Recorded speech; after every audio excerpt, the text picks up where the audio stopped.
buenas tardes, queridos amigos, querida familia dominicana.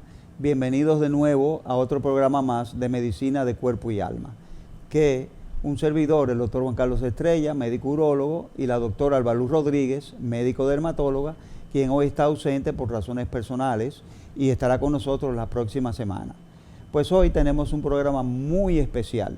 Tenemos la presencia de una destacada y reconocida investigadora dominicana, la doctora Daisy Acosta Valerio, una psiquiatra encargada de y que trata pacientes geriátricos con enfermedad de Alzheimer y otros trastornos degenerativos.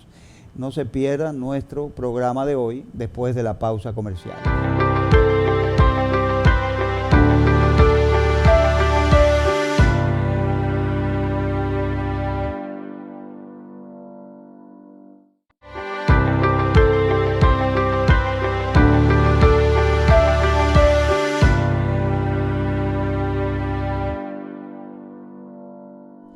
Muy buenas tardes, y siguiendo con el contenido de nuestro programa de hoy, tenemos una doctora muy conocida, que para nosotros es un honor y un privilegio tenerla aquí de invitada, la doctora Daisy Acosta, reconocida psiquiatra, geriatra, o sea que se ocupa de las personas mayores, no solamente con el Alzheimer, sino con todos los otros problemas que acarrea los trastornos mentales de una persona envejeciente.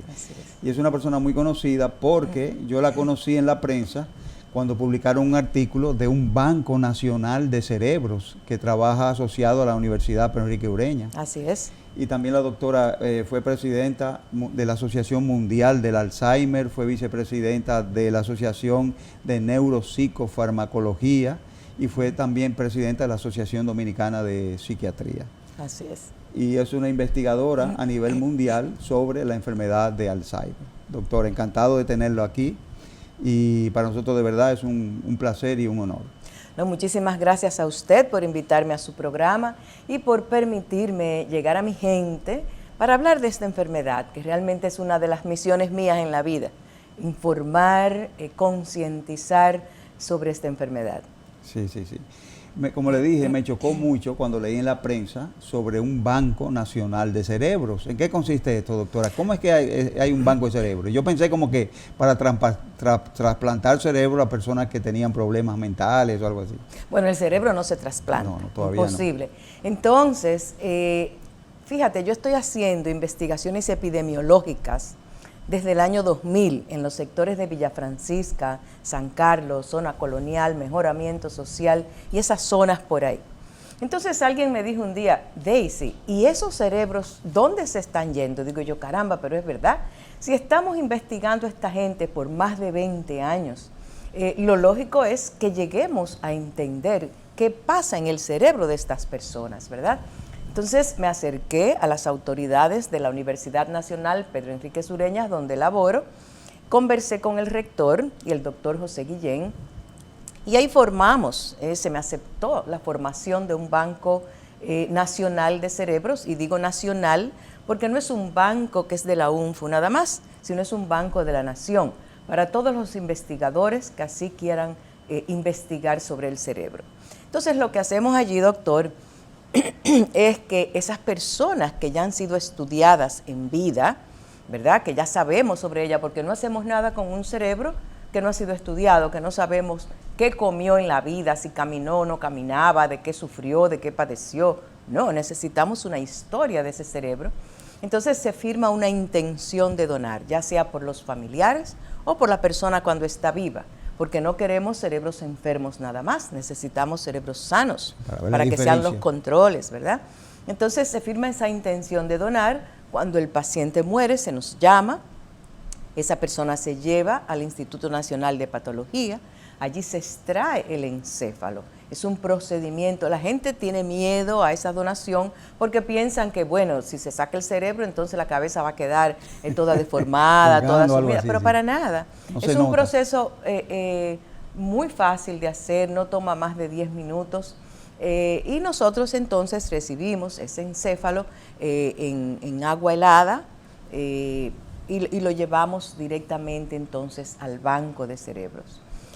Allí ese cerebro se guarda la mitad en en un freezer a temperatura de menos 80 grados, ya dividido en partes de más o menos 1 pulgada cada uno de los hemisferios, y el otro hemisferio lo guardamos en formalina al 10%.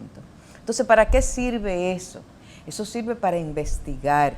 Se cortan partes específicas de ese cerebro en áreas específicas, dependiendo de qué se quiere estudiar, y allí se hacen las tinciones que sean necesarias para hacer los diagnósticos de manera apropiada.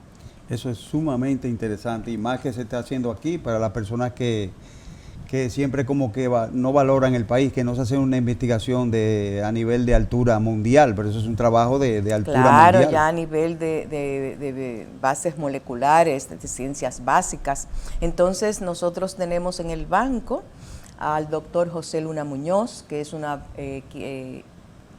pupilo, vamos a decir, de quien formó el Banco Nacional de Cerebros de México, quien es mi amigo, y lo trajimos aquí para que nos ayudara a formar personal y a entrenar a las personas para dejar el banco realmente instalado. Ya el Instituto Superior de Ciencias y Tecnología, el Ministerio, Fondocid, nos aprobó un proyecto para ver un factor de empalme de la proteína tau y ver si ese factor lo podemos detectar antes de que entre al núcleo de la célula y la destruya. Entonces son cosas importantes, sí, que estamos contribuyendo, ¿verdad? Se hablaba de que esa proteína tau, que es una proteína que produce el cerebro normalmente, no es que se produce anormalmente, sino que el cerebro la produce normalmente. Claro. Y que se hablaba de un factor pronóstico, hacer una punción lumbar para ver los niveles de esa proteína tau en el líquido cefalorraquídeo, ¿es cierto? Exacto, sí, esos son biomarcadores. Biomarcadores, sí. O sea, cuando una persona tiene los síntomas de una enfermedad de Alzheimer, una manera de hacer un diagnóstico certero, que no sea clínico nada más, es hacer esa punción y estudiar ese líquido cefalorraquídeo. ¿Y qué vamos a encontrar ahí? ¿Cuáles son los marcadores? Pues vamos a encontrar muy poca proteína beta amiloide, porque esa proteína beta amiloide se corta muy larga en la enfermedad de Alzheimer. Entonces, como tiene tantos aminoácidos, no se puede excretar, no puede ser metabolizada por las neuronas, y esa proteína se queda en el cerebro destruyendo y formando lo que uno llama las placas seniles, que son de proteína beta amiloide. Entonces, sí, en ese líquido cefalorraquídeo vamos a encontrar mucha proteína tau. Es así, o sea que esa sería la estampa diagnóstica, ¿verdad? Poca amiloide y mucho tau en ese líquido cefalorraquídeo. Exacto. Ya la proteína tau es una molécula más pequeña que pasa entre todos los compartimentos cerebrales y por eso llega al líquido cefalorraquídeo. Así es. Doctora, usted habló hace un momento que habían investigado en varios sectores de Santo Domingo, villas agrícolas, todo eso por ahí. ¿Existe entre la epidemiología y la patogénesis de la enfermedad, existe algún factor desencadenante?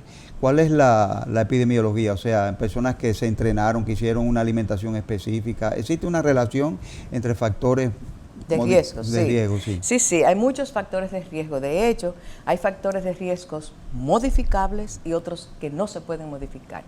Factores de riesgo no modificables, por ejemplo, es la herencia. Hay muchas personas que tienen genes determinísticos de esta enfermedad, como el gen de la presenilina 1, gen de la presenilina 2. Que lo tiene el síndrome de Down también. El síndrome de Down tiene exactamente la trisomía 21. Y en la trisomía 21 ahí es donde se encuentra esa amiloide. Sí. Entonces, de hecho, los pacientes con Down, si llegan a ser suficientemente viejos, tienden a tener la enfermedad de Alzheimer. Entonces, por ejemplo, esos genes, presenilina 1, 2, son genes determinísticos de la enfermedad. O sea que si usted tiene ese gen, definitivamente le va a dar la enfermedad de Alzheimer, no se escapa. Hay genes probabilísticos, como el gen de la ApoE.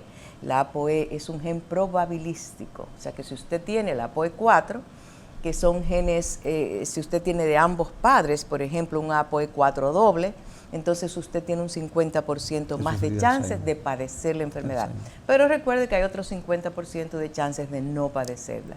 Por tanto, es complicado uno dar ese diagnóstico y recomendar que se hagan esa prueba porque cada vez que se te pierda algo, ya me dio, ya lo tengo, y a lo mejor no es así. Entonces, eso hay que tener mucho cuidado y tener una consejería genética para uno dar esa información.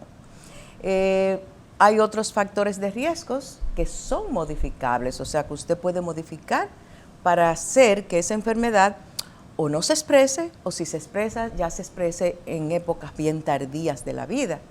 Esos factores de riesgo son las dislipidemias, los colesteroles, los triglicéridos altos, el azúcar es complicada, la glicemia, la diabetes para el cerebro, la gordura truncal también es otro factor de riesgo, el sedentarismo, la polución ambiental, la sordera, son todos factores de riesgos modificables. O sea que si usted logra a lo largo de la vida, porque no es que, bueno, yo hoy estoy preocupada por el Alzheimer, entonces voy a comenzar a hacer estas cosas.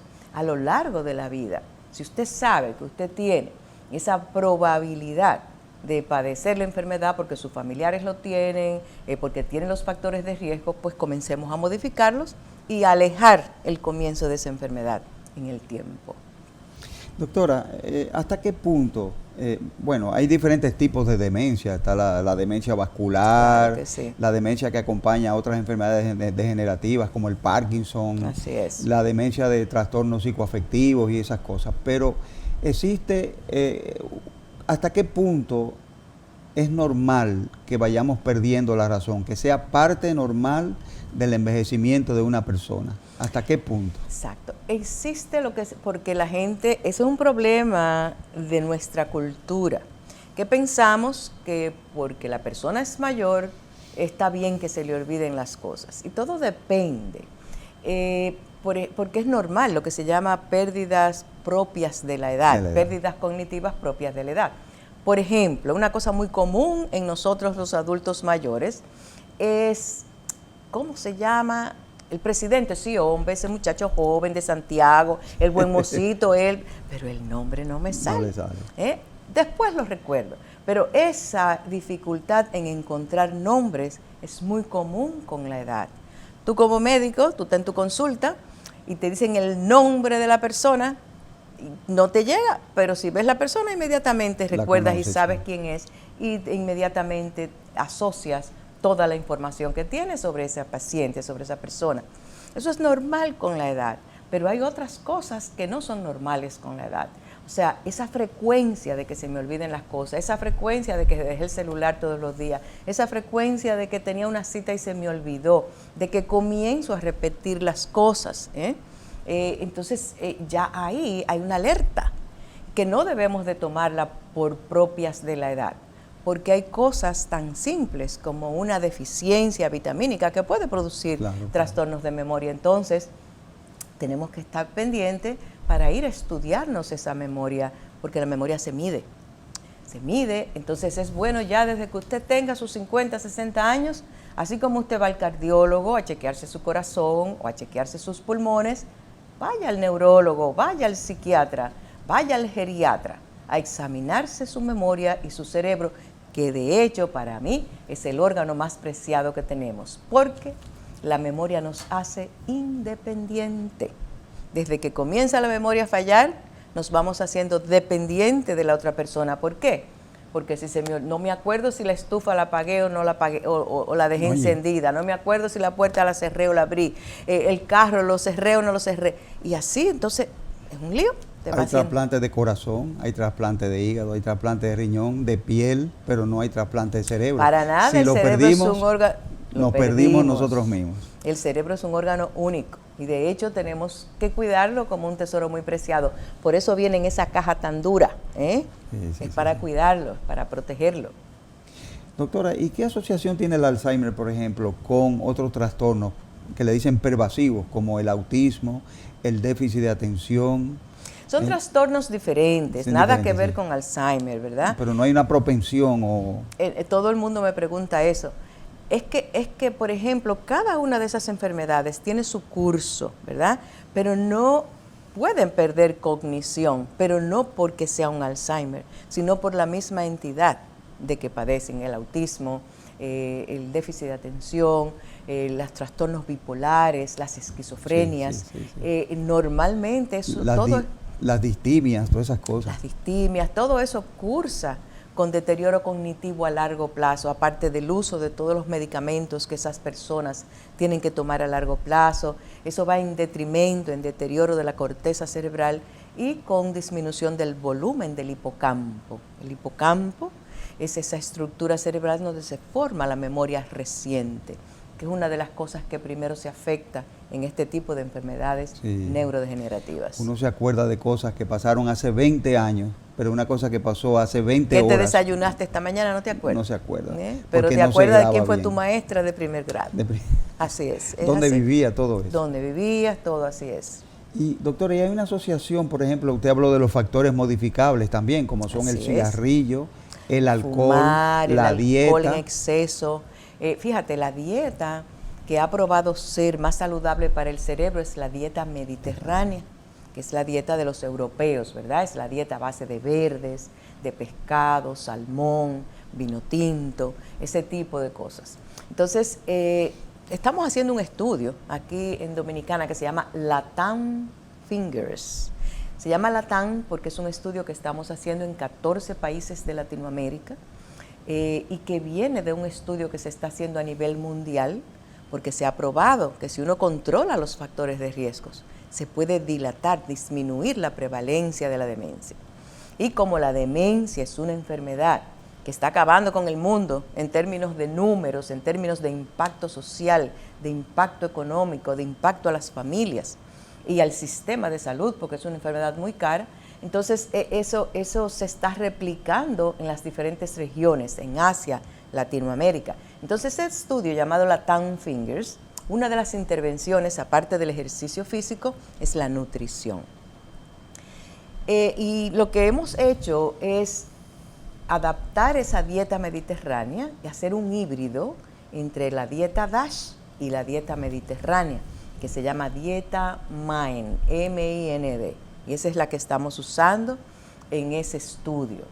En que se parece mucho a la mediterránea, pero aplatanada a nuestros mundos, ¿verdad? Lo que se consigue. Lo que se consigue, lo que más se parece, por ejemplo, el aceite de oliva extra virgen, que es costoso, no es para toda la población, pues los nutriólogos han visto que el que más se acerca es el de canola y cosas así, o sea, adaptando. Coma mucho salmón, mucha langosta.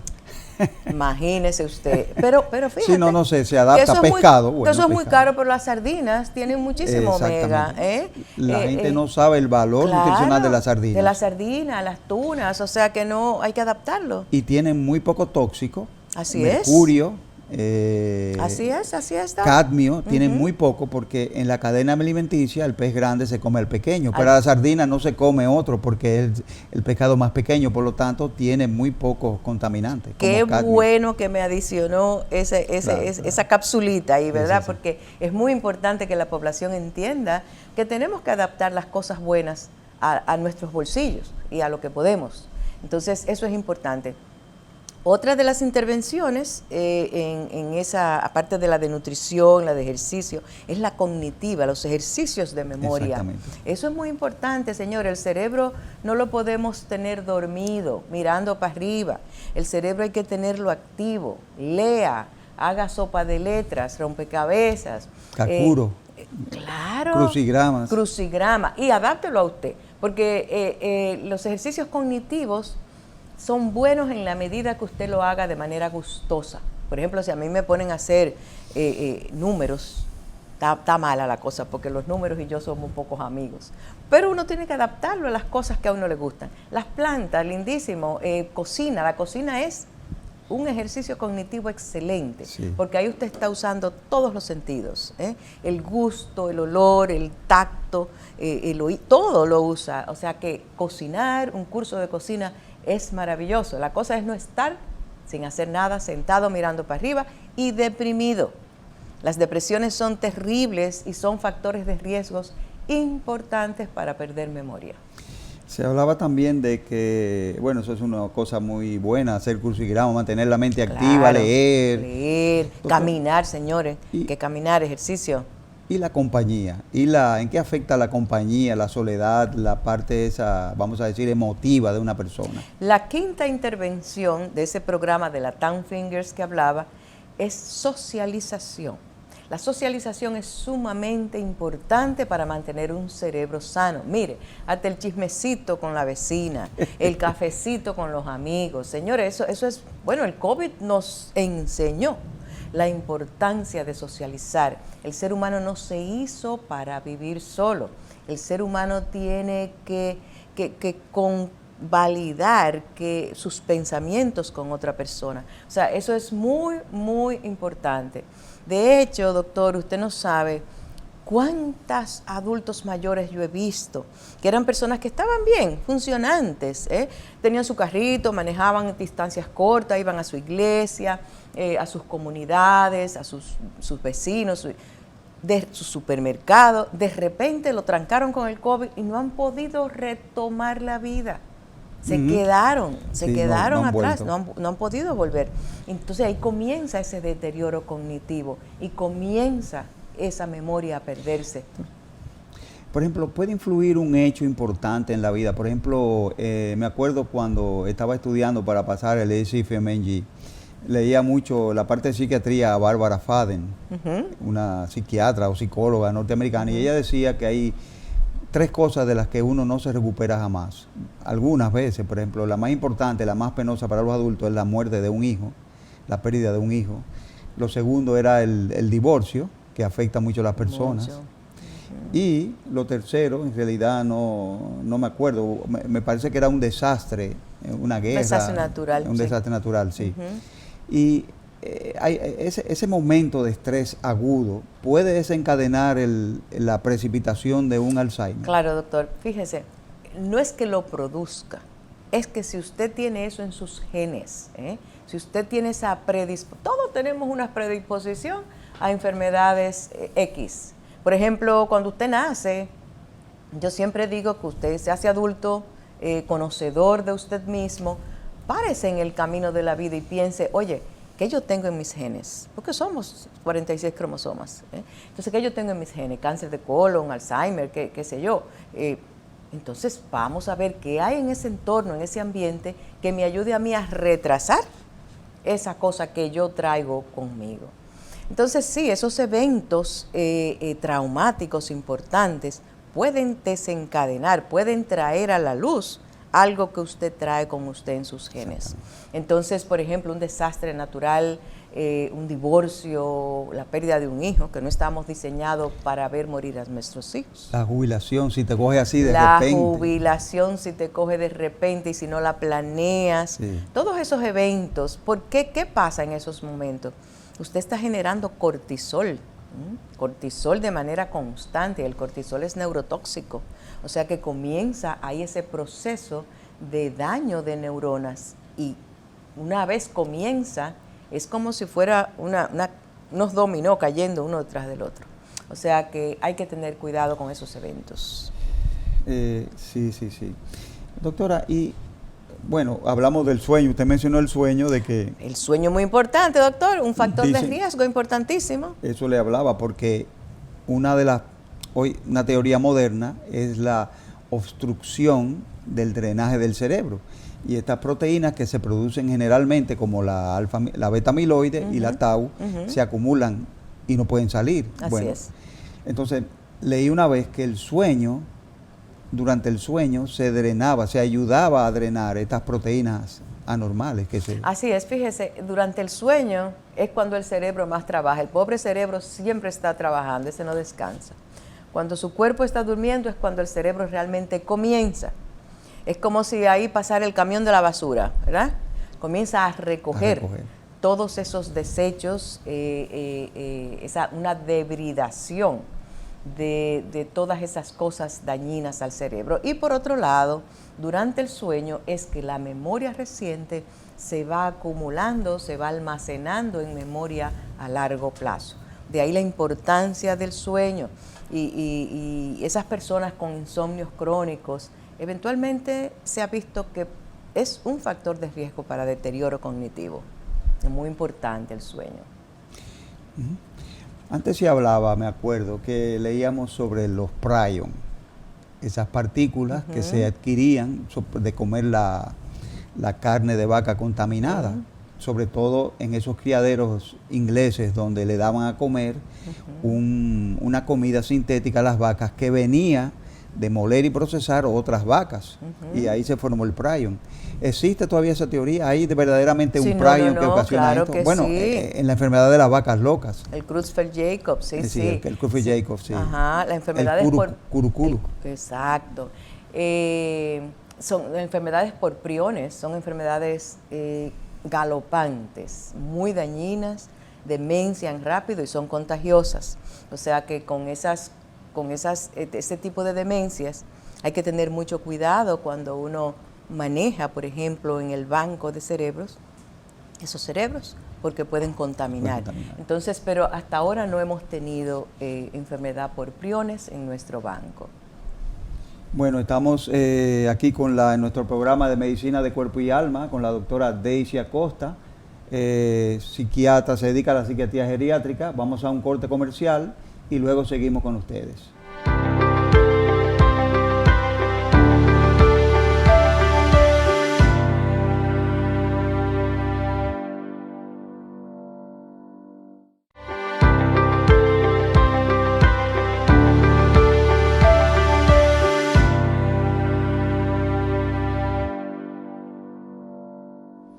Bueno, y continuando con nuestro programa Medicina de Cuerpo y Alma, tenemos nuestra invitada hoy, la doctora Daisy Acosta, reconocida psiquiatra geriátrica.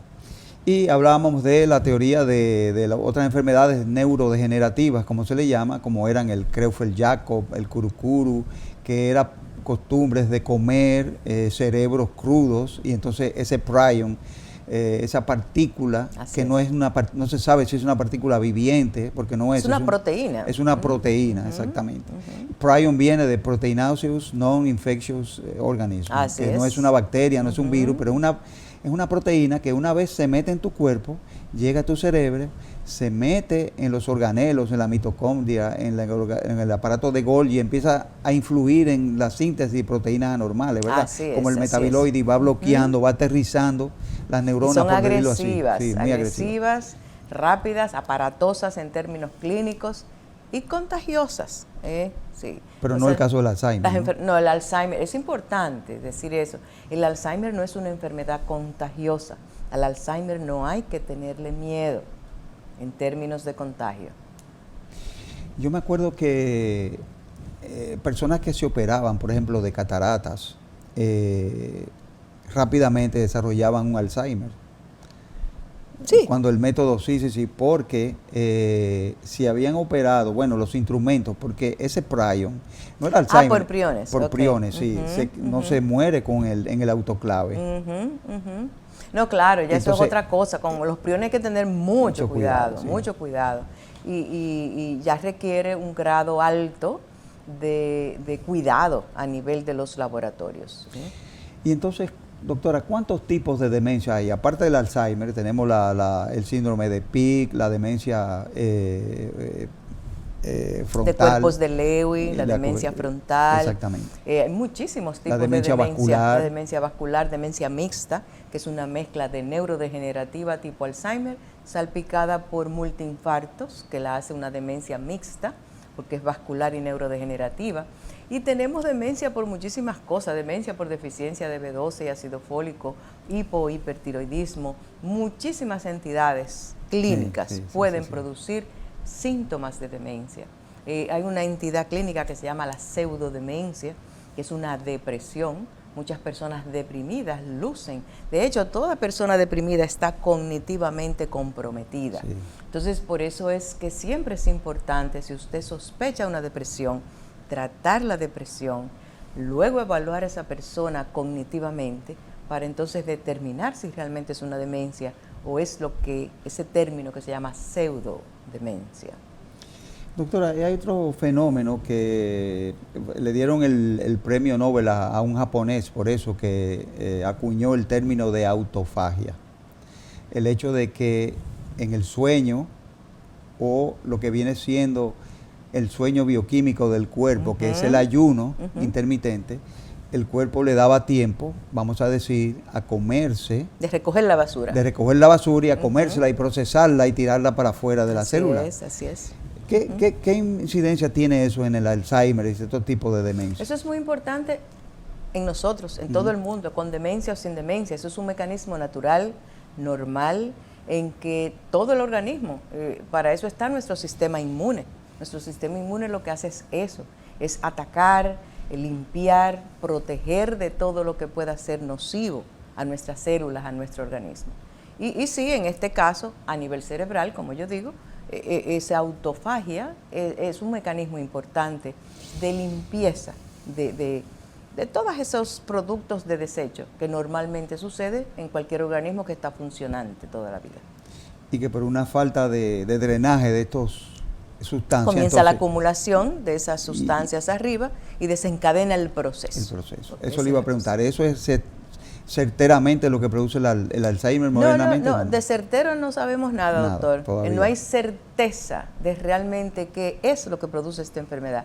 Las teorías más aceptadas es la de la proteína beta-amiloide, de la proteína tau, que hemos estado hablando, pero hay muchísimas otras teorías, como las teorías infecciosas, muchísimas teorías, pero esas son la más aceptada, es la de las proteinopatías. Y vamos a hablar ahora un poquito, por favor, del tratamiento de estas enfermedades. ¿Qué se hace ya cuando un paciente comienza el Alzheimer? Vamos a hablar de un tipo de tratamiento, por ejemplo, preventivo, enlentecedor del Alzheimer, y ya cuando está instituido en nuestro cuerpo, que ya de verdad hay un proceso que se nota. Sí, fíjate, para prevenir el Alzheimer no hay ningún medicamento.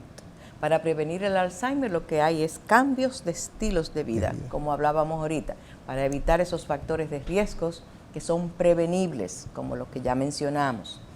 Y es un estilo de vida saludable, realmente, lo que se necesita. Ahora, en términos medicamentosos, que no se dan para prevención, sino ya cuando notamos clínicamente el Alzheimer, que es una pena porque cuando el Alzheimer viene a mostrar síntomas clínicos, ya es una enfermedad que ha estado comenzando por años. Entonces, de ahí el problema de que por qué los medicamentos realmente no funcionan. Es porque cuando se vienen a dar es un proceso que ya lleva un número de años sucediendo en tu cerebro. Esos medicamentos, realmente hay dos tipos aprobados por la FDA, que tienen ya mucho tiempo, que son los inhibidores de la acetilcolinesterasa. El más conocido por todo el mundo es el donepezilo, que el nombre que más se conoce es el Aricept, pero hay muchos otros nombres. Sí. Pero el donepezilo, que lo que hace es que inhiben la acetilcolinesterasa, que es una enzima que destruye la acetilcolina, y la acetilcolina es una sustancia, un neurotransmisor que ayuda a formar memoria. Entonces, bloqueando esa enzima que la destruye, pues hacemos esa acetilcolina más disponible a la sinapsis para facilitar un mejor recuerdo. Y el otro medicamento aprobado es la memantina. La memantina lo que hace es que regula el glutamato. El glutamato es un neurotransmisor muy excitatorio que está desregulado en esta enfermedad, y la memantina lo regula, porque el glutamato, muy importante en memoria, en cognición, pero puede ser muy dañino, porque el glutamato es muy excitatorio, es un neurotransmisor muy potente, y la memantina lo regula. Entonces, entre ese donepezilo y esa memantina, pues más o menos logramos no cambiar el curso de la enfermedad, sino enlentecer el proceso de pérdida. En otras palabras, si usted tiene una persona a quien le da la medicina y a otra no se la da, los dos van a progresar, pero el que no la tiene progresa más lentamente que el que la tiene. Así es. Y ya ahora, el año pasado, sí la FDA ha aprobado ya 2 medicamentos que modifican el curso de la enfermedad, que son el aducanumab y el lecanemab. Son esos 2 medicamentos aprobados. Biológicos ahora. Así es. Pero tienen un problema, y es que, ¿qué hacen ellos? Ellos se comen el amiloide. Es como una vacuna. Un anticuerpo. Es como una vacuna que viene ese anticuerpo y va a comerse ese amiloide para que no esté ahí, para que no haga daño. Pero en el proceso de rasgar y comerse el amiloide, se producen lo que se llaman áreas, que son sangraditos, rasca el vaso sanguíneo, se producen sangraditos, muchas veces peligrosos, y a veces en vez de ayudar, de mejorar, empeoran. De hecho, yo he tenido aquí unos 4 o 5 pacientes que se han ido, no porque yo los recomiendo, porque todavía no los recomiendo. Yo pienso que hay que esperar, que necesitan ser más necesitan mejorar más. Entonces han ido y han tenido que quitárselo porque por los sangrados.